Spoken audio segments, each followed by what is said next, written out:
Hey everyone, welcome back to another video. My name is Chris and thanks so much for tuning in to the channel. Today we're doing another video about all things Instagram. I want to dive a bit deeper into the algorithm today and give you a few more pointers that you might find helpful just to maximize and optimize your content. Now before we get into today's topic, if you haven't already, make sure you hit that subscribe button and ring the bell so you get notified when I upload. And as always, if you find the video helpful, make sure to give it a massive thumbs up. It really helps the channel grow in these early days and I would really appreciate it. The Instagram algorithm. Everybody's best friend / worst enemy. Whatever your feelings are towards the algorithm, it's not going anywhere, so we're going to have to make the best of it and just try and understand it a bit better. So in my previous video, which I will link in the description, I talked about some general tips for Instagram, things around hashtag strategies, how you should engage with other people on the platform to maximize your growth. But there are things that you can be doing to maximize and optimize your content, which is really, really important. And this is the biggest change to the Instagram algorithm in 2021. So for the longest time, the biggest measures of engagement on Instagram were likes and comments. But in 2021, comments don't really matter as much as they used to. Now, in 2021, the biggest measure of engagement on Instagram is saves and shares. So if you want to win and if you want to make the most of Instagram in 2021, you need to be making content that is shareable and is likely to be saved. So you're a guitarist or a musician. What should you be doing to make sure that that happens every time that you post? Well, the first thing to think about is the piece of content itself. Now, there are loads and loads of different options now on Instagram for content. You've got posts, you've got stories, you've got reels, you've got IGTV. But I think no matter what you decide to share, whether that is a photo or a video or a reel, then making something that is engaging and adds value is definitely going to be the way to go. All Instagram really cares about is how much time people spend on your content and on your post. So when you are looking to create content, you want to make sure that it's captivating and that it lets people digest it and it's not just something that people are going to scroll past after a few seconds of looking at it. Because of that, video is always a really, really great medium. And because of Reels and IGTV, I personally believe that video is going to be the way to go on Instagram moving forward. So you want to get into video on Instagram. What kind of things should you be thinking about when creating video content? Well, it's really important to make sure that you grab people from the get-go.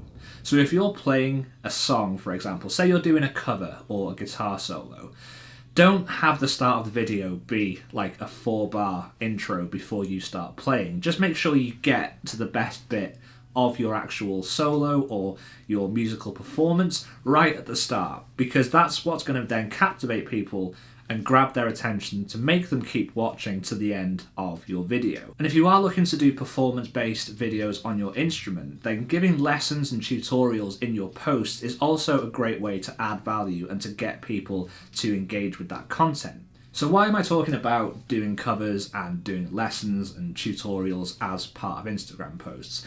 Well, it's because those are the things that are more likely to get saved. If I am scrolling through Instagram and I hear a guitar solo that has a really great melodic hook or like a really cool intro riff, I'm going to be more likely to save that so I can go back and learn it at a later date. So creating stuff that is savable, that people are going to immediately grab onto and think, damn, I need to learn that. That's going to be a great way to boost the engagement on your content. And that's why tutorials and lessons will do really, really well, because those are the things that people are going to want to digest at a later date. And this also kind of applies for shares. So if any of your followers see that you're posting some really cool lessons or you're demoing some really cool gear, then they might be inclined to share that with their followers. Now I know a lot of people in the guitar community and in the music community as a whole will often have accounts that are more dedicated to photography. So I don't want to neglect all of you guys, because I love photography and it definitely has a place on the platform, and there are definitely things that you can do to optimize your potential and your reach with photography. So I mentioned that Instagram really cares about the amount of time that people are spending on posts, and with videos that's a bit easier because you have something that is dynamic that people are going to be watching. But with a kind of static image, it's going to be more difficult to get people to just sit around and look at that for a prolonged period of time. So 2 pieces of advice for photographers out there. Number 1 is use the carousel feature. Don't just post one photo. Post a series. You can have up to 10 pictures per post, and if people are swiping through, then that's great news for you because people are spending more time on your posts. So say you're photographing a guitar. Post 1 could be a hero post, which would just be the guitar in its entirety. And then for your other post in the carousel, you could maybe zoom in on the details. Maybe it's got a really cool headstock, and maybe the inlays on the fretboard are really cool. Maybe the controls are something that is really interesting.